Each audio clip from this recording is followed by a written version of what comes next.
അവർ രണ്ടുപേരും ഞാൻ അടുത്തുണ്ടായിട്ടും എന്നെയൊന്നും മൈൻഡ് പോലും ചെയ്തില്ല. എന്തിനു പറയുന്നു, എൻ്റെ അനിയത്തി പോലും എന്നെ മറന്നു ആ നിമിഷം. അതിലൊരുത്തൻ്റെ നോട്ടം ഞാൻ ശ്രദ്ധിച്ചു. അവൻ അനിയത്തിയെ വല്ലാതെ അളന്നു മറിച്ച് നോക്കുന്നുണ്ടായിരുന്നു. ഞാനെല്ലാം ക്ഷമിച്ച് കണ്ടില്ലെന്ന മട്ടിൽ അവിടെ നിന്നു. പക്ഷേ കുറച്ച് സമയത്തിന് ശേഷം അവൻ അവളെ തട്ടാനും മുട്ടാനും തുടങ്ങി. അവളാണെങ്കിൽ അതൊന്നും കാര്യമാക്കാതെ എല്ലാത്തിനും വഴങ്ങി നിൽക്കുന്നത് പോലെയും എനിക്ക് തോന്നി. അവൻ്റെ ആ തട്ടലും മുട്ടലും കൂടിക്കൂടി വരാൻ തുടങ്ങി. രാവിലെ തന്നെ ആയതുകൊണ്ട് അവിടെ അധികം ആളുകൾ എത്തിയിട്ടുണ്ടായിരുന്നില്ല. അത് മുതലാക്കി തന്നെയായിരുന്നു അവന്മാരുടെ പരിപാടി. ക്ഷമ നശിച്ച് ഞാൻ അതിലൊരുത്തിനെ പിടിച്ച് രണ്ടെണ്ണം പൊട്ടിച്ചു. അത് കണ്ട് മറ്റവൻ എൻ്റെ നേരെ കൈപൊക്കിക്കൊണ്ട് വന്നു. അവനും കൊടുത്തു ഞാൻ രണ്ടെണ്ണം. കലികേറെ ഞാൻ പിന്നെ ഒന്നും നോക്കിയില്ല. രണ്ടാൾക്കും എന്നെക്കൊണ്ട് കഴിയുന്ന പോലെ ഞാൻ കൊടുത്തു. ഇത് കണ്ടു നിന്ന അവിടെയുള്ള സെക്യൂരിറ്റി ഓടി വന്ന് എന്നെ പിടിച്ചു വെച്ചു. സംഗതി വഷളായെന്ന് മനസ്സിലായപ്പോൾ അവർ രണ്ടുപേരും ഓടി രക്ഷപ്പെട്ടു. ഞാൻ അനിയത്തിയുടെ കൈയും പിടിച്ച് പാർക്കിലെ ഒരു ബെഞ്ചിൽ പോയിരുന്നു. സോറി ചേട്ടാ, ഞാൻ അറിഞ്ഞില്ലായിരുന്നു അവൻ അത്രക്കാരനാണെന്ന്. എന്നിട്ടാണോടി നീ അതിനൊത്ത് നിന്നു കൊടുത്തത്? നാണം ഉണ്ടോ നിനക്ക്? നീ ഇത്രയ്ക്ക് മോശമായിരുന്നോ? അല്ല ചേട്ടാ, അവരെ എനിക്കറിയാം. അവർ ഇങ്ങനെയൊന്നും മുന്നേ ചെയ്തിട്ടില്ല. അതുകൊണ്ട് ഞാൻ അറിഞ്ഞില്ല അവർ ചെയ്തതൊന്നും. നീ അറിയില്ല, എല്ലാവരെയും അങ്ങ് വിശ്വസിച്ച് വെച്ചിരിക്കുകയാണല്ലോ. എന്തായിരുന്നു അവരുടെ ദേഹത്തല്ലായിരുന്നോ നീ? ഒരു ന്യൂ ജനറേഷൻ വന്നിരിക്കുന്നു. ചേട്ടാ പ്ലീസ്, ഇനി ഇങ്ങനെ ഉണ്ടാകില്ല, ഞാൻ ശ്രദ്ധിച്ചോളാം. എടി മോളെ, നിൻ്റെ എല്ലാ കളികളും എനിക്കിപ്പോൾ അറിയാം. എല്ലാത്തിനും ഞാൻ കൂട്ടു നിൽക്കുന്നുണ്ട്. പക്ഷേ ഇത് കുറച്ച് കൂടുതലാണ്. അവന്മാരുടെ കയ്യിലൊക്കെ നിന്നെ കിട്ടിയ പിന്നെ പറയണ്ടല്ലോ. ഓഹ്, ഒന്ന് വിടു ചേട്ടാ, ഇനി അങ്ങനെയൊന്നും ഉണ്ടാകില്ല. വെറുതെ ടെൻഷൻ അടിക്കണ്ട. അവന്മാരുടെ കണ്ണ് കണ്ടാൽ അറിയാം എന്തൊക്കെയോ കുത്തിക്കയറ്റി വന്നിരിക്കുക. ഇനിയെങ്കിലും നീ ശ്രദ്ധിച്ചോ? ആ ഏട്ടാ ശരി, ഇനി ഞാൻ ശ്രദ്ധിച്ചോളാം. അമ്മയാണ് സത്യം. എന്നാ നിനക്ക് കൊള്ളാം. ഭയങ്കര ദാഹം, നമുക്ക് വല്ലതും കുടിച്ചാലോടി? ആ കുടിക്കേട്ടാ, എനിക്കും ദാഹമുണ്ട്. അങ്ങനെ ഞങ്ങളോട് അടുത്തുള്ള ഒരു ബേക്കറിയിൽ കയറി ജ്യൂസും പബ്സും കഴിച്ചു. വയറ്റിലേക്ക് വെള്ളതമങ്ങ് ചെന്നപ്പോൾ എൻ്റെ ദേഷ്യമൊക്കെ കുറയാൻ തുടങ്ങി. എന്താ ചേട്ടാ, ഇപ്പോഴും കലിപ്പിലാണോ?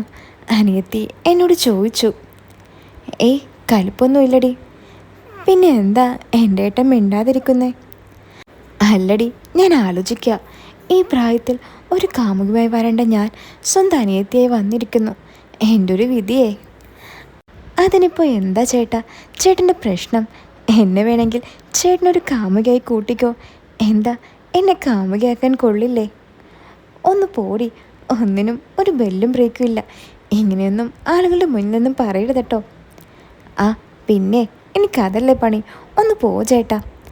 വാ, നമുക്കൊന്ന് കറങ്ങിയിട്ട് വരാം.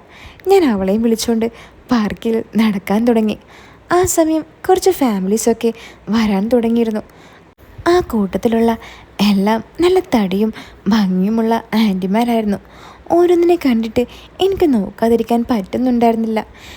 ഞാൻ ചുളിവിലൂടെയൊക്കെ നോക്കാൻ തുടങ്ങി. ഇത് കണ്ട് മനസ്സിലാക്കിയ അവൾ എന്നോട് പറഞ്ഞു, ഇപ്പോൾ എല്ലാവർക്കും ഞങ്ങളെപ്പോലെ ഉള്ളവരെയൊന്നും വേണ്ട. എല്ലാവർക്കും പഴക്കമുള്ളതിനെ മതി. എന്താണെന്നാവോ അതിനിത്ര പ്രത്യേകത? അതൊക്കെ ഉണ്ടടി, അതൊന്നും നിനക്ക് പറഞ്ഞാൽ മനസ്സിലായില്ല. അതൊക്കെ ഞങ്ങൾ ആണുങ്ങൾക്കേ അറിയൂ. അതെനിക്ക് മനസ്സിലായി. പിന്നെ ഞാൻ കാണുന്നുണ്ടല്ലോ ഈ ഇളക്കം, അവൾ എന്നോട് പറഞ്ഞു. അങ്ങനെ ഓരോന്ന് പറഞ്ഞ് ഞങ്ങൾ പാർക്കിൽ ഓരോ സ്ഥലങ്ങൾ നടന്ന് കണ്ടു. നല്ല വെയിലുള്ളതുകൊണ്ട് കുറച്ച് കഴിഞ്ഞപ്പോൾ തന്നെ നടത്തം മതിയാക്കി ഞങ്ങൾ ഓരോ നാരങ്ങ സോഡ കുടിക്കാൻ കടയിൽ കയറി. ഞങ്ങൾ നാരങ്ങ സോഡയും കുടിച്ചുകൊണ്ട് നിൽക്കുമ്പോൾ രാവിലെ പ്രശ്നമുണ്ടാക്കിയ ആ ചെക്കന്മാർ വേറെ രണ്ടെണ്ണത്തിനെയും കൂട്ടി ഞങ്ങളുടെ അടുത്തേക്ക് വന്നിരിക്കുന്നു. അവർ 4 പേരും എൻ്റെ നേരെ വന്ന് എന്നെ അടിക്കാൻ തുടങ്ങി. അനിയത്തി അവരെ പിടിച്ചു മാറ്റാൻ പരമാവധി ശ്രമിക്കുന്നുണ്ടായി. പക്ഷേ അവളെക്കൊണ്ട് സാധിക്കുന്നുണ്ടായിരുന്നില്ല. അവിടെയുള്ളവരെല്ലാം വെറും കാഴ്ചക്കാരായി മാത്രം ഒതുങ്ങി നിന്നു. കൈകൊണ്ടും കാലുകൊണ്ടുമുള്ള അവരുടെ അടി എനിക്ക് തടഞ്ഞു നിൽക്കാനായില്ല. ദേഹം വേദനിക്കുന്നുവെന്ന് മനസ്സിലാക്കി ഞാൻ കയ്യിലുള്ള സോഡ കുപ്പി കൊണ്ട് തിരിച്ചടിക്കാൻ തുടങ്ങി. 4 ആളുള്ളതുകൊണ്ട് ഒന്നും നോക്കാതെ ഞാൻ തലങ്ങും വിലങ്ങും വീശി അടിച്ചു. അതുകൊണ്ടത് രണ്ടെണ്ണത്തിൻ്റെ തലയ്ക്കായിരുന്നു. തല പൊട്ടി ചോര വരാൻ തുടങ്ങി. ഇത് കണ്ട് മറ്റവന്മാർ ഓടി. ഞാനാകെ പെട്ടു. പാർക്കിൽ നിന്നും ആരോ അടി തുടങ്ങുമ്പോൾ തന്നെ പോലീസിനെ അറിയിച്ചിരുന്നു. അതുകൊണ്ടായിരിക്കണം ഉടൻ തന്നെ പോലീസ് എത്താൻ കാരണം. പ്രശ്നം ആകെ വഷളായി. പോലീസ് വന്ന് ഞങ്ങളെ സ്റ്റേഷനിലേക്കും അവരെ ഹോസ്പിറ്റലിലേക്കും കൊണ്ടുപോയി. ഞങ്ങളെല്ലാം പോലീസുകാരോട് പറഞ്ഞു നോക്കി, പക്ഷെ അവർ ഒന്നും കേൾക്കുന്നുണ്ടായില്ല. SI സ്റ്റേഷനിലുണ്ട്, അങ്ങോട്ട് പോകാമെന്നായിരുന്നു അവർ പറഞ്ഞുകൊണ്ടിരുന്നത്.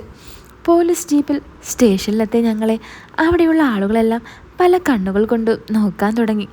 അനിയത്തി കരഞ്ഞ മുഖം മറിച്ചിരുന്നു. പോലീസുകാർ ഞങ്ങളെ സ്റ്റേഷനിലടുത്തേക്ക് കൊണ്ടുപോയി. SI ഞങ്ങളോട് ഓരോന്ന് ചോദിക്കാൻ തുടങ്ങി. ആദ്യത്തെ ചോദ്യം തന്നെ ഇതാരാ നിൻ്റെന്നായിരുന്നു. ഞാൻ പെങ്ങളാണെന്ന് പറഞ്ഞതും SIയും അവിടെ ഉണ്ടായിരുന്ന 2 പോലീസുകാരും ഞെട്ടി ഞങ്ങളുടെ മുഖത്തേക്ക് മാറി മാറി നോക്കി. പെങ്ങളോ? പെങ്ങളുമായി നീ എന്തിനാടാ പാർക്കിൽ പോയത്? സത്യം പറയടാ, ഇതാരാണ്? SI വീണ്ടും ചോദിച്ചു. സത്യമായിട്ടും സാർ, ഇതെൻ്റെ പെങ്ങളാ, ഞാൻ പറഞ്ഞു. ആണോടി, നീ അവൻ്റെ പെങ്ങളാണോ? SI സാറിൻ്റെ അടുത്ത ചോദ്യം അവളോടായിരുന്നു. അവൾ കണ്ണീരോടെ തലയാട്ടിക്കൊണ്ട് അതേ എന്ന് പറഞ്ഞു. കണ്ടിട്ട് അങ്ങനെ തോന്നില്ലല്ലോ. നിങ്ങളുടെ ആധാർ കാർഡ് ഇങ്ങെടുത്തേ, SI ഗൗരവത്തിൽ ചോദിച്ചു. അവൾ ബാഗിൽ നിന്നും അവളുടെ ആധാർ കാർഡ് എടുത്തു കൊടുത്തു. എൻ്റെ ആധാർ കാർഡ് വീട്ടിലായിരുന്നു. ഞാൻ SIയോട് പറഞ്ഞു, സാർ എൻ്റെ ആധാർ കാർഡ് വീട്ടിലാണെന്ന്. എന്നാൽ നിൻ്റെ അച്ഛൻ്റെ നമ്പർ താ, ഞാനൊന്ന് വിളിച്ചു നോക്കട്ടെ. സാർ, എൻ്റെ അച്ഛൻ മരിച്ചിട്ട് 1-2 വർഷമായി, ഞാൻ SIയോട് പറഞ്ഞു. എന്നാൽ നിൻ്റെ അമ്മയുടെ നമ്പർ താ, ഇനി അമ്മയും മരിച്ചോ? SI കളിയാക്കിക്കൊണ്ട് എന്നോട് ചോദിച്ചു. സാർ പ്ലീസ്, അമ്മയെ അറിയിക്കരുത്, അമ്മ അറിഞ്ഞാൽ ആകെ പ്രശ്നമാകും. ആവട്ടെ, അല്ലെങ്കിൽ പറ, നീ എന്തിനാ പെങ്ങളുമായി പാർക്കിൽ പോയത്, അതും കോളേജ് ബാഗുമായി? എന്താ നിൻ്റെ ജോലി? സാർ, ഞാനൊരു ജ്യൂസ് കടയിൽ ജോലി ചെയ്യുന്നു. ഇവൾക്ക് പാർക്കിൽ പോകാൻ ആഗ്രഹമുണ്ടെന്ന് പറഞ്ഞപ്പോൾ ഞാനാ കൊണ്ടുപോയത്. ആഹാ, അത് കൊള്ളാലോ. വീട്ടിലറിയാതെയാണോ പെങ്ങളെയും കൊണ്ട് പാർക്കിൽ കറങ്ങാൻ പോകുന്നത്? പോരാത്തതിന് 2 പേരുടെ തലയും അടിച്ച് പൊട്ടിച്ചിരിക്കുന്നു. പറയടാ, എന്തിനാ നീ അവരെ അടിച്ചത്? അത് സാർ, അതിൽ 2 പേര് ആദ്യം ഇവളെ വന്ന് ശല്യം ചെയ്തു. ഞാനവരെ അടിച്ചോടിച്ചു. പിന്നെ അവർ പോയി വേറെ 2 പേരെയും കൂട്ടിക്കൊണ്ട് വന്ന് എന്നെയും ഇവളെയും അടിക്കാൻ തുടങ്ങി. കയ്യിലുള്ള സോഡ കുപ്പിയുമായി അടി തടയാൻ വേണ്ടി ശ്രമിച്ചപ്പോൾ പറ്റിയതാണ് സാർ, ഞാൻ അവരോട് പറഞ്ഞു. നിനക്കറിയുമോ അവരെ? ആ SI എന്നോട് ചോദിച്ചു. ഇല്ല സാർ, എനിക്കറിയില്ല. ഡി, നിനക്കറിയോ അവരെ? SI അവരോട് ചോദിച്ചു. ഇല്ല സാർ, അവൾ SIയോട് പറഞ്ഞു. നിൻ്റെ അമ്മയുടെ നമ്പറൊന്ന് പറഞ്ഞേ. SI അവളോട് അമ്മയുടെ നമ്പർ ചോദിച്ചു. അവൾ എൻ്റെ മുഖത്തേക്ക് നോക്കി. ഇത് കണ്ട് SI പറഞ്ഞു, അവൻ്റെ മുഖത്തേക്കൊന്നും നോക്കണ്ട, വേഗം നമ്പർ പറ, അല്ലെങ്കിൽ കേസ് വേറെ വല്ലതുമാകും. ഇത് കേട്ട് അനിയത്തി പേടിച്ച് വേഗം അമ്മയുടെ നമ്പർ പറഞ്ഞു കൊടുത്തു. SI അമ്മയെ വിളിച്ച് കാര്യങ്ങൾ പറഞ്ഞു. അമ്മ എന്തൊക്കെയോ പറയുന്നുണ്ടായി. കോള് കഴിഞ്ഞ് പോലീസുകാരൻ ഞങ്ങളുടെ അടുത്തേക്ക് വന്നു. ഡാ, 2 പേരും പുറത്തുപോയി നിൽക്ക്, നിങ്ങളുടെ അമ്മ വരട്ടെ, ബാക്കി അമ്മ വന്നിട്ട് ഞാൻ പറയാം. ഞങ്ങളോട് പുറത്തുപോയി നിൽക്കാൻ SI പറഞ്ഞു. അതനുസരിച്ച് ഞാനും അനിയത്തിയുടെ കയ്യും പിടിച്ച് SIയുടെ റൂമിൽ നിന്നും പുറത്തേക്ക് നടന്നു. അവിടെയുള്ള പോലീസുകാരെല്ലാം ഒരുമാതിരി നോട്ടമാണ് അപ്പോൾ ഞങ്ങൾ നോക്കി നിന്നത്. ചേട്ടാ, എനിക്ക് പേടിയാവുന്നു, അനിയത്തി എന്നോട് പറഞ്ഞു. സാരില്ലടി, വിധിയായിരിക്കും, നീ പേടിക്കാതിരിക്ക്, അമ്മ വന്നാൽ നമുക്ക് പോകാമല്ലോ. അതല്ല ചേട്ടാ, അമ്മ നമ്മുടെ കാര്യം അറിഞ്ഞാൽ എന്ത് വിചാരിക്കും? ഞാൻ എന്തു പറയാം അമ്മയോട്? അതൊക്കെ ഞാൻ പറഞ്ഞോളാം, നീ ഒന്ന് ഒപ്പം നിന്നാൽ മതി. ചേട്ടൻ എന്താ പറയാൻ പോണേ അമ്മയോട്? അത് പിന്നെ ഇങ്ങനെ പറഞ്ഞു നോക്കാം. കോളേജിലേക്ക് പോകും വഴി ബൈക്ക് കംപ്ലൈൻ്റ് ആയെന്നും അത് ശരിയാക്കി വന്നപ്പോഴേക്കും കോളേജിൻ്റെ സമയം വൈകിയെന്നും അപ്പോൾ ചുമ്മാ ഒന്ന് പാർക്കിൽ പോയതാണെന്നും പറഞ്ഞു നോക്കാം. പക്ഷേ അതൊക്കെ അമ്മ വിശ്വസിക്കുമോ? അവൾ എന്നോട് ചോദിച്ചു. അതൊന്നും എനിക്കറിയില്ല. ഇനി ആ തെണ്ടികൾക്ക് എന്തായാവോ, ഇനി അതിൻ്റെ പുറകെ നടക്കേണ്ടി വരുമോ? അത് പറഞ്ഞതും സ്റ്റേഷൻ്റെ പുറത്ത് നിന്ന് ഒരു ബുള്ളറ്റിൻ്റെ ശബ്ദം ഞാൻ കേട്ടു. ഞാൻ അവിടെയുള്ള ജനവാതിലൂടെ നോക്കിയപ്പോൾ അമ്മ രാജേട്ടൻ്റെ കൂടെ വന്നിരിക്കുന്നു. എന്നെ കണ്ട അമ്മ നേരെ ഞങ്ങളുടെ അടുത്തേക്ക് ഓടി വന്നു.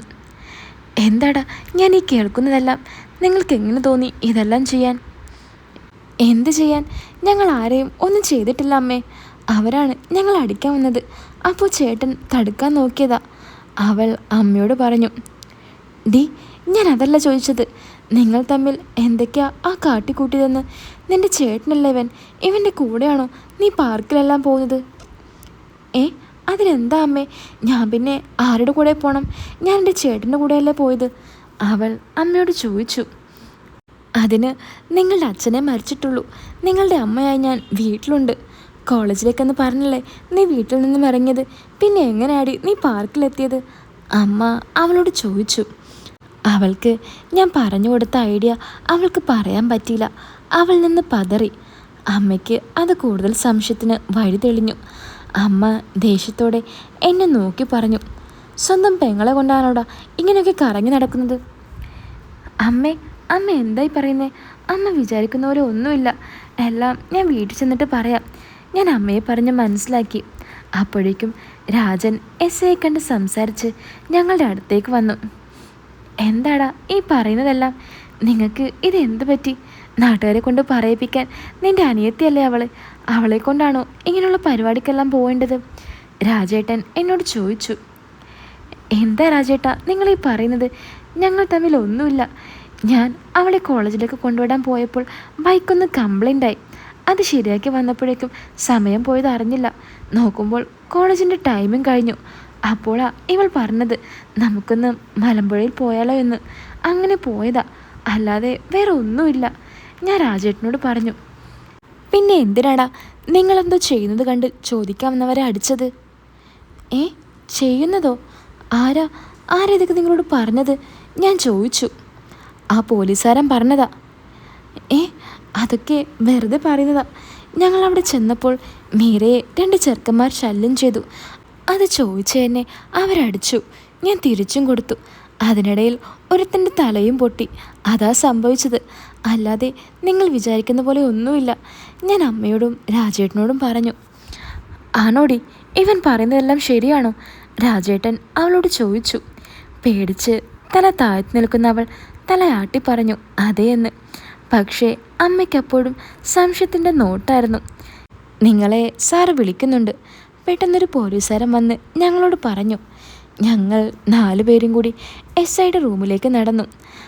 മകനിൽ മകൾക്ക് ഒരു കുട്ടി ഉണ്ടാകുന്ന മുമ്പ് ഇവളെ കൊണ്ടുപോയി വല്ല ടെസ്റ്റും ചെയ്ത് നോക്ക്. ചുമ്മാ ഇവിടെ നിന്ന് നേരം കളയണ്ട, എസ് ഐ അമ്മയെ നോക്കി പറഞ്ഞു. ഇത് കേട്ടതും അമ്മ ആകെ തളർന്നു. എന്ത് പറയണമെന്നറിയാതെ ഞാൻ ആകെ നിശബ്ദനായി. അങ്ങനെയൊന്നുമില്ല സാർ. കുട്ടികൾ ചുമ്മാ ഒന്ന് കറങ്ങാൻ പോയതാ, അല്ലാതെ സാർ വിചാരിക്കുന്ന പോലെ ഒന്നുമില്ല, രാജേട്ടൻ എസ് ഐയോട് പറഞ്ഞു. എന്തായാലും ആ ചെക്കന്മാർക്ക് പരാതി ഇല്ലാത്തതുകൊണ്ട് കൊള്ളാം. അല്ലെങ്കിൽ അകത്ത് കിടക്കേണ്ടി വന്നാനെ. ഇപ്പോൾ എന്തായാലും പൊക്കോ.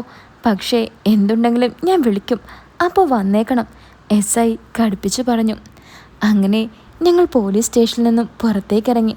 രാജേട്ടൻ അമ്മയോട് എന്തൊക്കെയോ പറയുന്നുണ്ടായിരുന്നു. അത് കഴിഞ്ഞ് രാജേട്ടൻ ബൈക്ക് എടുത്തു പോയി. അമ്മ മീരെ വലിച്ച് അവിടെയുള്ള ഒരു മരത്തിൻ്റെ ചുവട്ടിൽ കൊണ്ടുപോയി. ഞാനെല്ലാം കണ്ടുകൊണ്ട് അവിടെ തന്നെ നിന്നു. അമ്മ അവളോട് എന്തൊക്കെയോ ചോദിക്കുന്നുണ്ട്. അവളുടെ കയ്യിൽ അടിക്കുന്നുമുണ്ട്. അവളാണെങ്കിൽ കരഞ്ഞുകൊണ്ട് എന്തൊക്കെയോ പറയുന്നുമുണ്ട്. അത് കണ്ട് സഹിക്കാനാവാതെ ഞാൻ അവരുടെ അടുത്തേക്ക് ചെന്നു. എന്താ അമ്മേ, എന്തിനാ അവളിങ്ങനെ അടിക്കുന്നത്? ആളുകൾ നോക്കുന്നുണ്ട്. നോക്കട്ടേടാ, ഇപ്പോൾ ആരാ അറിയാൻ ബാക്കി? നാണം കെടുത്തില്ലേ നിങ്ങൾ 2 പേരും എന്നെ? ഇപ്പോൾ എന്താ അമ്മയുടെ പ്രശ്നം? അത് പറ, അല്ലാതെ ഇവിടെ നിന്നും ഇങ്ങനെ കാണിക്കല്ലേ. നമുക്ക് വീട്ടിലേക്ക് പോവാം. അമ്മ ചുറ്റിലുമൊന്ന് നോക്കി. ആളുകൾ നോക്കുന്നത് കണ്ട് അമ്മ പറഞ്ഞു. നീ ഒരു ഓട്ടോ വിളിക്ക്, നമുക്ക് വീട്ടിൽ പോകാമെന്ന്.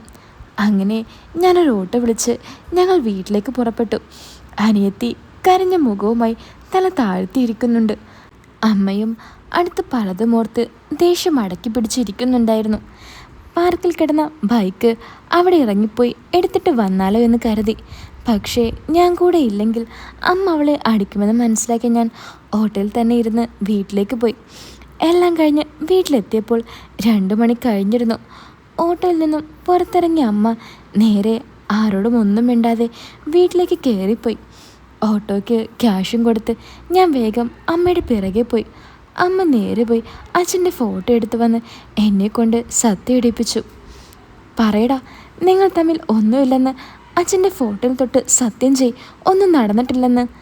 അമ്മ അച്ഛൻ്റെ ഫോട്ടോ നേരെ നീട്ടിക്കൊണ്ട് പറഞ്ഞു. എന്താ അമ്മേ, അമ്മയുടെ പ്രശ്നം? ഞാൻ പറഞ്ഞതല്ലേ ഞങ്ങൾ തമ്മിൽ ഒന്നുമില്ലെന്ന്. അമ്മയ്ക്ക് എന്താ പറഞ്ഞിട്ട് മനസ്സിലാകാത്തത്?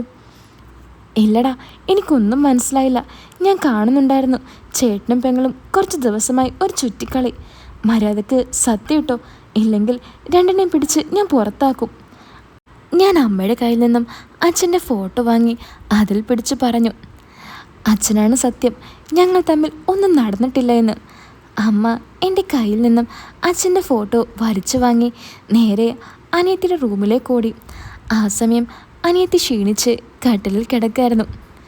എടി എഴുന്നേക്ക്, മതി കിടന്നത്. അമ്മ അവളെ തട്ടി വിളിച്ചു. അവൾ നീട്ടി എഴുന്നേറ്റു. നിങ്ങൾ തമ്മിൽ ഒന്നും നടന്നിട്ടില്ലെന്ന് അച്ഛൻ്റെ ഫോട്ടോ പിടിച്ച് സത്യരടി, അമ്മ അവളോട് പറഞ്ഞു. അവളൊന്നും മിണ്ടാതെ ആ ഫോട്ടോ വാങ്ങി സത്യമിട്ടു. അതുകണ്ട് അമ്മയ്ക്ക് ചെറിയ ആശ്വാസം തോന്നി.